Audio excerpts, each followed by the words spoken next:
Meus irmãos, nós vamos estudar hoje o Salmo de número 30. Os irmãos podem abrir as Bíblias. Salmo de número 30. É um salmo, aliás, 33. É um salmo de louvor a Deus. Convite a juntos louvarmos ao Senhor. Salmo 33.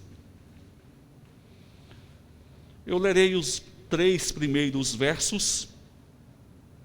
E depois nós, à medida da exposição deste salmo, leremos os outros versículos. Salmo 33.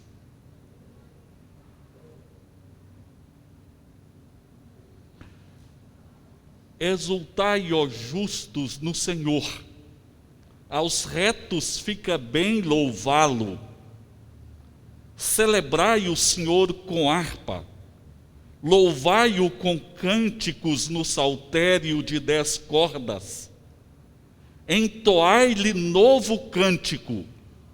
Tangei com arte e com júbilo. Nós ficaremos apenas nestes 3 versos por enquanto, mas vamos lendo à medida da exposição deste texto bíblico. O que nós temos neste Salmo 33, irmãos? Nós temos um convite para louvarmos ao Senhor, não apenas cantarmos, mas louvarmos ao Senhor. Louvar a Deus é exaltar ao Senhor em função das muitas obras que Ele realiza nas nossas vidas. Nós precisamos discernir, compreender as dádivas de Deus, o que Deus tem realizado nas nossas vidas, porque quando nós compreendemos o que Deus tem feito nas nossas vidas, nós podemos louvá-lo. Nós temos motivos para louvá-lo. O salmista aqui nos convida a nos alegrar no Senhor, que o nosso coração se alegre em Deus. O coração que se alegra, se jubila, louva e bendiz o Senhor. Existem na vida causas secundárias para a alegria. São coisas, são situações que produzem alegria em nossos corações. Exercite um pouco a sua mente, pense. Quais são os motivos ou as causas que geram alegria na sua vida? Talvez você possa dizer: eu me alegro com a minha família, eu me alegro com uma reunião de confraternização na família. Ou você poderia dizer: eu me alegro com a minha profissão, quando vai tudo bem. Eu me alegro quando as minhas finanças estão boas, quando há lucro. Eu me alegro nas minhas diversões. Existem muitas causas para produzirem alegria ao nosso coração. Mas, irmãos, são causas secundárias, são causas derivadas. Estas e outras causas de alegria são muito passageiras, são muito transitórias, porque existe uma causa primária e todas as demais derivam desta causa primária. E se nós não acharmos alegria nesta fonte primária, as outras um dia secarão e não promoverão a alegria verdadeira e perene para nós. Só Deus é a causa primária, da qual as demais alegrias podem se derivar. Só Deus é a fonte verdadeira para alegrar o nosso coração, e é isso que o salmista coloca aqui. O salmista nos convida a exultar em Deus. A ideia que se tem aqui é uma pessoa que não se contém com a alegria em seu coração, que chega a gritar, expressando a alegria que traz dentro de si, em função de confiar em Deus, em função da bênção e da presença de Deus na sua vida. E Ele nos convida a nos alegrar no Senhor e a louvá-lo com arte e com júbilo. Arte, que haja uma harmonia na música que nós cantamos. Que a música no momento do louvor seja bem trabalhada, que os instrumentos musicais sejam bem afinados, que ofertemos o melhor das nossas vozes, mas não ranzinzas, não entristecidos. Que esta música bem trabalhada seja ofertada com júbilo, com alegria na presença de Deus, porque estamos diante daquele que é a fonte da verdadeira alegria nas nossas vidas. E o salmista nos convida a louvar a Deus com um cântico novo. Uma nova canção ou um cântico novo significa simplesmente que cada canção de louvor deve emergir de uma nova consciência da graça de Deus. São palavras do teólogo Boyce, quando ele diz que um novo cântico não significa necessariamente que em cada culto nós devemos compor um novo cântico para cantar ao Senhor, mas que em cada culto nós tenhamos consciência do emergir da graça de Deus na nossa vida. Que cada momento de culto, ao adentrarmos ao templo, nós possamos lembrar: Deus acrescentou este dia a mais na minha vida. Deus renovou a sua misericórdia sobre a minha vida. Deus me deu proteção. Deus tem me dirigido pelo Espírito Santo. Deus encheu o meu coração de esperança eterna. Portanto, o cântico novo é a consciência de que a graça de Deus permanece e se renova na nossa vida. E com essa consciência nós cantamos, adoramos e louvamos ao Senhor, nosso Deus, nosso Pai. Convidamos os irmãos então para vermos alguns motivos para nos regozijarmos no Senhor em louvor. A partir do verso 4 até o verso 3, o salmista está nos convidando a louvar com arte e júbilo, a cantarmos novo cântico ao Senhor. A partir do verso 4, ele vai apresentar alguns motivos para louvarmos ao Senhor com júbilo, com regozijo, e eu quero compartilhar e estudar com os irmãos. Quais são estes motivos para louvarmos a Deus com júbilo, com alegria em nossos corações? Primeiro, dos versos 4 a 9, o salmista fala a respeito do regozijo pela palavra. Nós louvamos a Deus porque existe no nosso coração a alegria pela palavra que vem de Deus a nós, pela palavra que Deus nos comunica. Verso 4 a 9, ele diz: porque a palavra do Senhor é reta e todo o seu proceder é fiel. Ele ama a justiça e o direito. A terra está cheia da bondade do Senhor. Os céus por sua palavra se fizeram, e pelo sopro de sua boca o exército deles. Ele ajunta em montão as águas do mar, e em reservatório encerra as grandes vagas. Tema ao Senhor toda a terra, temam-no todos os habitantes do mundo, pois ele falou e tudo se fez, ele ordenou e tudo passou a existir.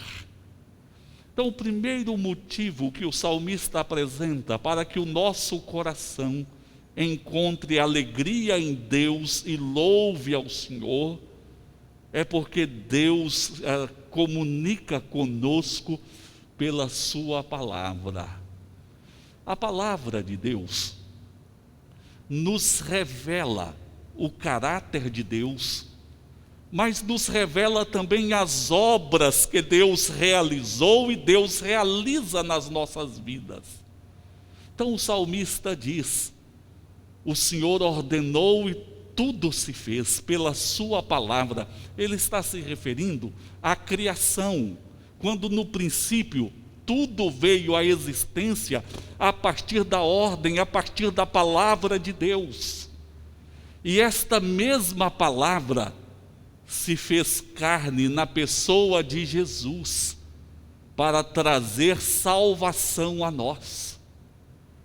O salmista está dizendo que se alegra em Deus em função dessa palavra, que é a ação de Deus, que o nosso Deus não se isola, o nosso Deus não se esconde, o nosso Deus não cruza os braços, mas o nosso Deus age por sua palavra, trazendo à existência todas as coisas, inclusive a nossa própria vida. E essa palavra nos é apresentada nas Escrituras para dirigir as nossas vidas. O salmista diz que a palavra do Senhor é reta, vai nos dirigir em um caminho reto. A palavra do Senhor se cumpre plenamente, ela não volta atrás, ela é imutável, digna de toda confiança nossa, especialmente nesse mundo, onde a palavra das pessoas não pode produzir segurança, certezas, tudo precisa ser documentado, porque os homens mentem, os homens falham, os homens voltam atrás. Mas a palavra de Deus é imutável, é digna de toda confiança, porque procede do Deus justo e verdadeiro. Nós não precisamos nesta vida viver entregues às incertezas, quando nós temos a palavra de Deus, que procede do Senhor, que revela o caráter, que revela o poder, que revela as obras de Deus, e essa palavra nos mostra o Deus presente a dirigir a nossa vida e os propósitos que Ele tem para com cada um de nós. Ele nos dirige, nos ensina e Ele nos conduz por essa palavra. Então o salmista revela que o seu coração se alegrava em Deus e louvava a Deus, porque o salmista convivia com a palavra de Deus. Essa palavra que revela que tudo veio à existência pelo poder de Deus, essa palavra que é reta, esta palavra que é imutável, esta palavra que se cumpre, o nosso Deus se comunica a nós pela sua palavra. Não somos um povo abandonado neste mundo, mas um povo dirigido pelo Senhor, pelo Espírito Santo e pela sua palavra. Mas aí o salmista apresenta um segundo motivo para louvar a Deus, que está nos versos 10 a 12, que é o governo divino, quando ele diz: o Senhor frustra os desígnios das nações e anula os intentos dos povos. O conselho do Senhor dura para sempre, os desígnios do seu coração por todas as gerações. Feliz a nação cujo Deus é o Senhor e o povo que Ele escolheu para a sua herança. O salmista mostra que Deus não apenas nos dirige pela sua palavra, mas Deus governa também sobre todos os povos. E que este governo de Deus é soberano, porque Deus frustra os desígnios dos povos.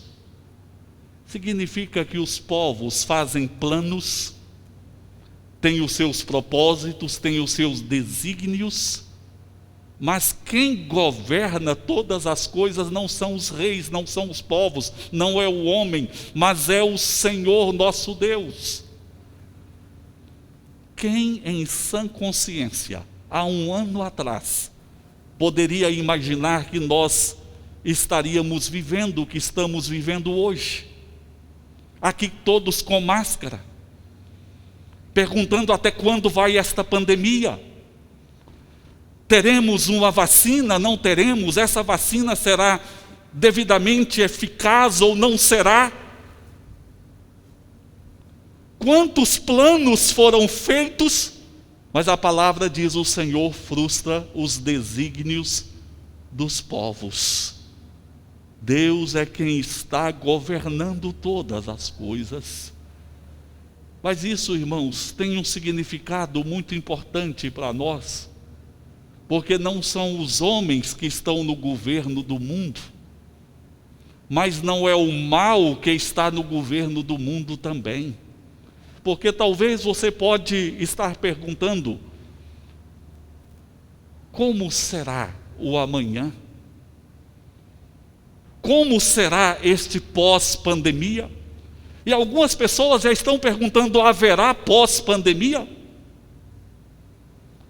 E eu tenho ouvido de muitas pessoas que entendem que nós poderemos ter uma vida de adaptação, de uma nova adaptação, mas não uma vida pós-pandemia. Não sabemos o que vem amanhã.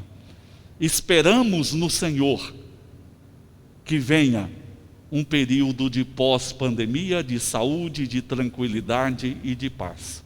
Mas, irmão, sabe, o importante é sabermos que quem está no governo é o Senhor nosso Deus. E que você pode entregar o seu caminho ao Senhor, confiar nele, que o mais ele fará.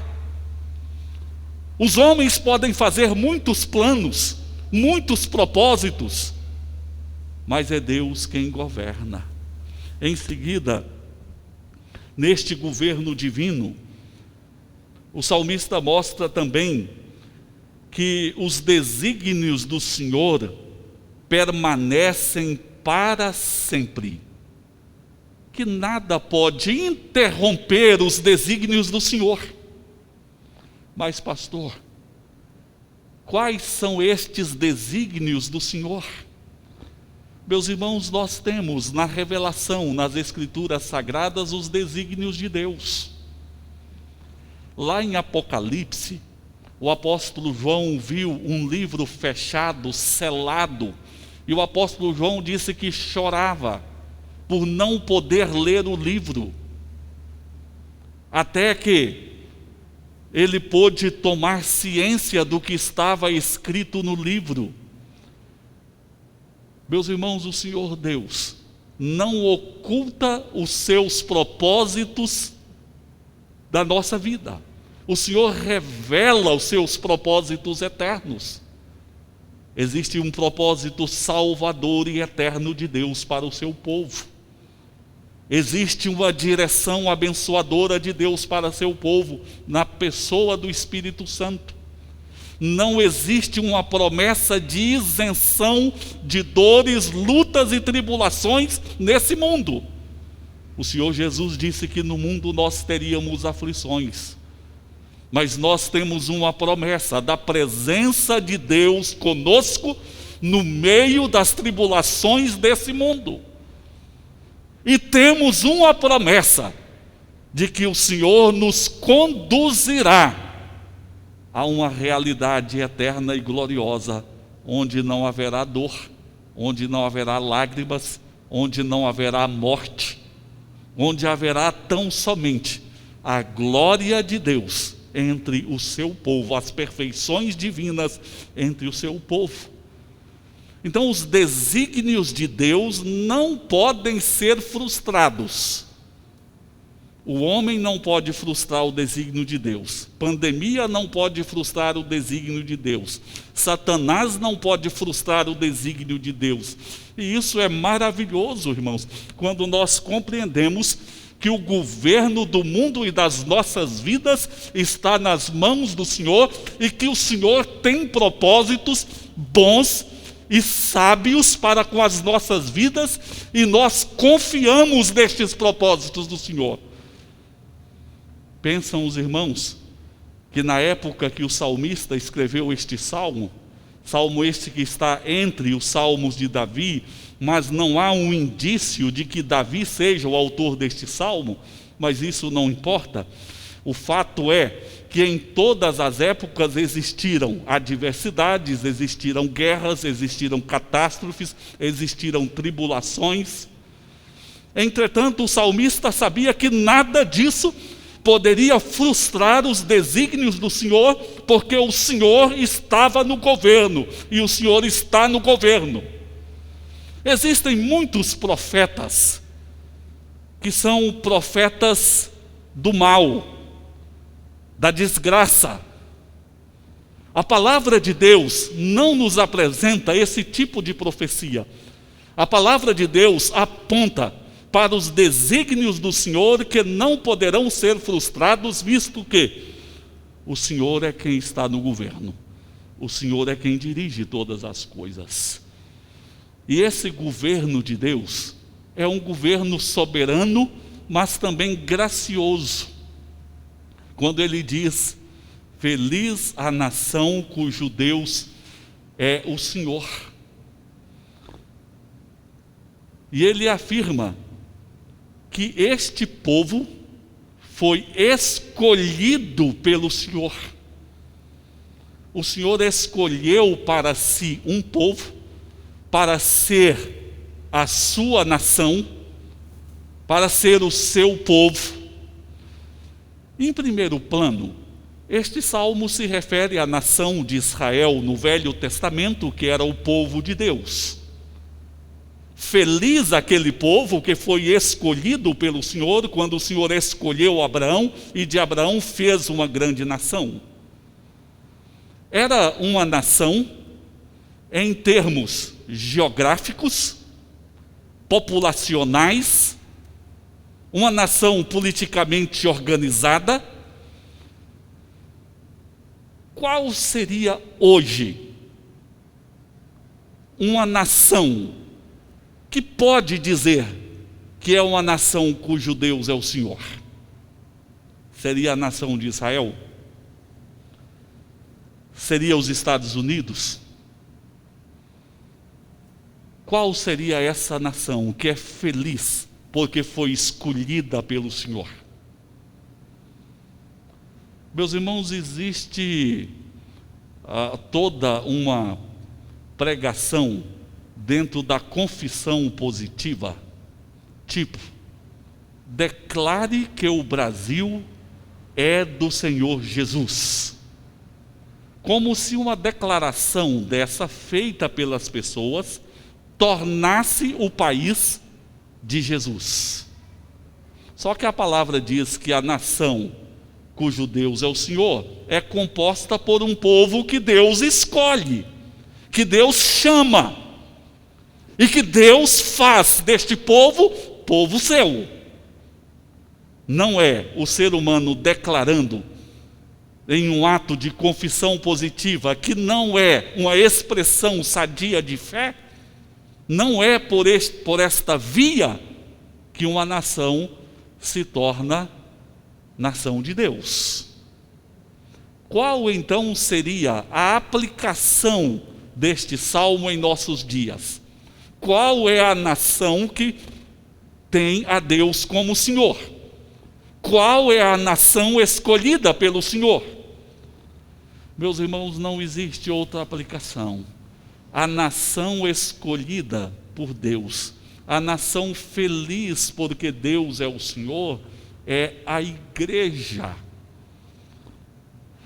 A igreja que é composta por pessoas de todas as idades, de todas as classes sociais, pessoas de todas as regiões do mundo, mas estas pessoas fazem parte de uma mesma família, de uma família que professa fé em Jesus, de uma família que foi regenerada pelo Espírito Santo, de uma família que, embora esteja geograficamente distante, porque existem servos de Deus em todo o mundo, mas estão intimamente unidos em função de terem o mesmo Salvador, a mesma esperança, a mesma presença do Espírito Santo, a mesma direção espiritual, estão unidos na mesma fé pelo poder do Espírito Santo.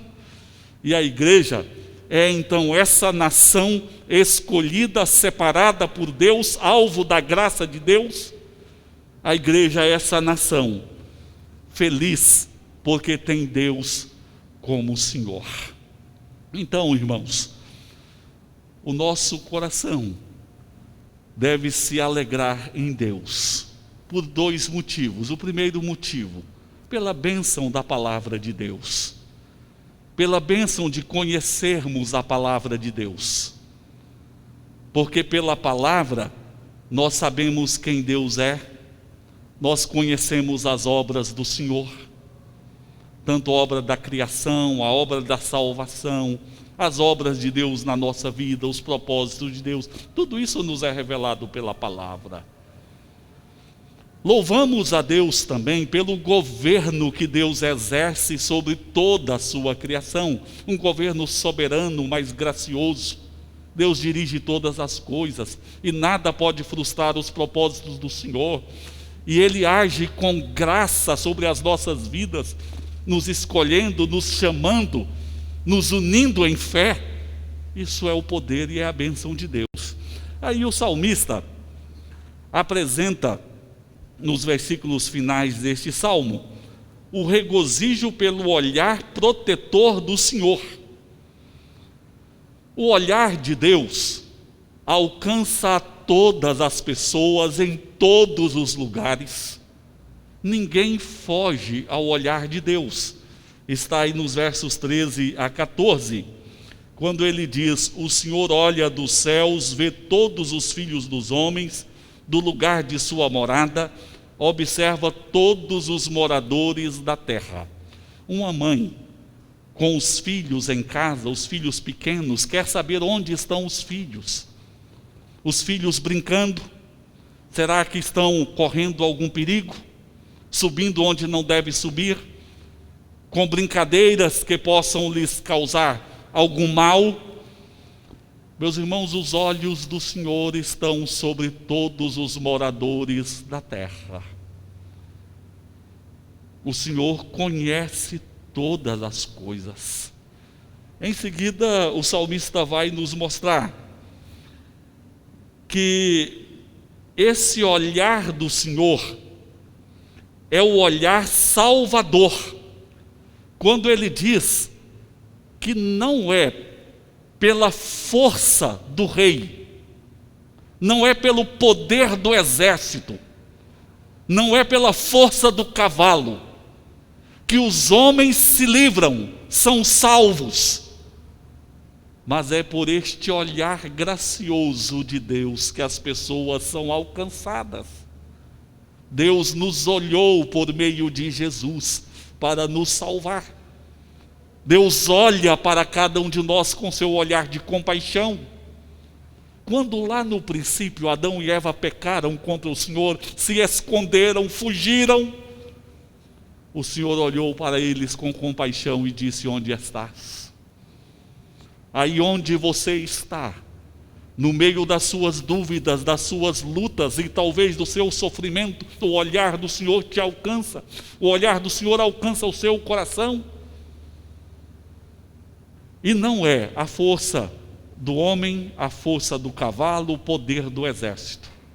Ou seja, não são os recursos humanos que vão promover livramento, salvação para você, mas é o poder que vem de Deus. Nós estamos vivendo uma época que Deus está nos ensinando muito a respeito disso.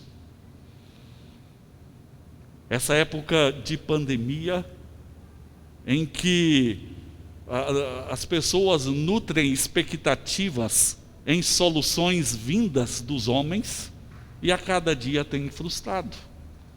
É claro que Deus mobiliza, Deus levanta e Deus faz uso das diversas capacidades humanas, da ciência, mas nós estamos vivendo dias em que temos diante de nós provas de que nós precisamos mais do que do socorro que vem dos homens.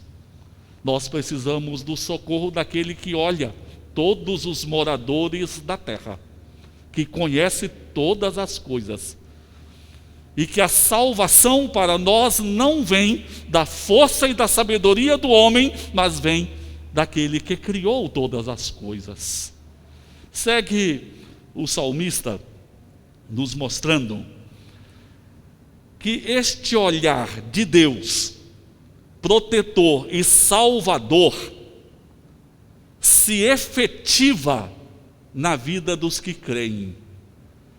Infelizmente, há muitas pessoas cujos corações estão endurecidos, indiferentes, amortecidos. O olhar do Senhor alcança a todos. Entretanto, este olhar salvador, este olhar protetor, se efetiva na vida daqueles que creem no Senhor, que buscam o Senhor. Isso nós podemos ver aí nos versos 18 e 19, quando o salmista diz: eis que os olhos do Senhor estão sobre os que o temem, sobre os que esperam na sua misericórdia, para livrar-lhes a alma da morte, e no tempo da morte conservar-lhes a vida. Não sei se você prestou atenção, mas naqueles primeiros versos que nós lemos, afirma que os olhos do Senhor estão sobre todos os moradores da terra. Mas agora afirma que os olhos do Senhor estão sobre aqueles que o temem, para livrá-los do poder da morte e para preservar-lhes a vida. Que os olhos do Senhor estão sobre aqueles que confiam na misericórdia dele, que temem a ele. Pastor, então significa que se eu confio na misericórdia de Deus, se eu tenho temor a Deus, eu não vou morrer de Covid? Não é isso que estamos falando. Estamos falando que aquele que crê no Senhor não morrerá eternamente, mas desfrutará da vida eterna com o Senhor em seu reino de glória.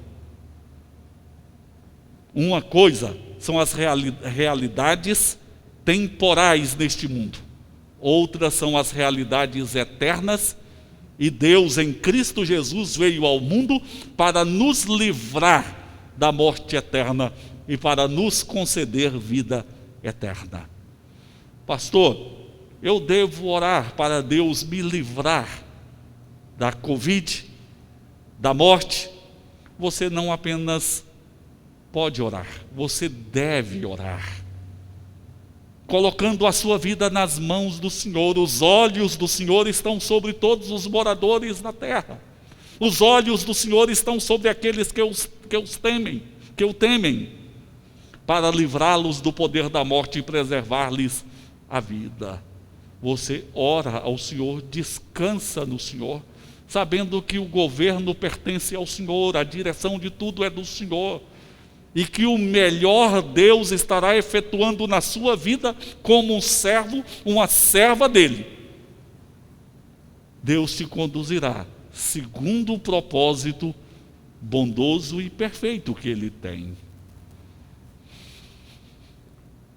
E o salmista chega à conclusão nos mostrando que este olhar protetor e salvador do Senhor nos permite esperar em perfeita confiança. É os versos 20 e 22. Nossa alma espera no Senhor, nosso auxílio e escudo. Nele o nosso coração se alegra, pois confiamos no seu santo nome.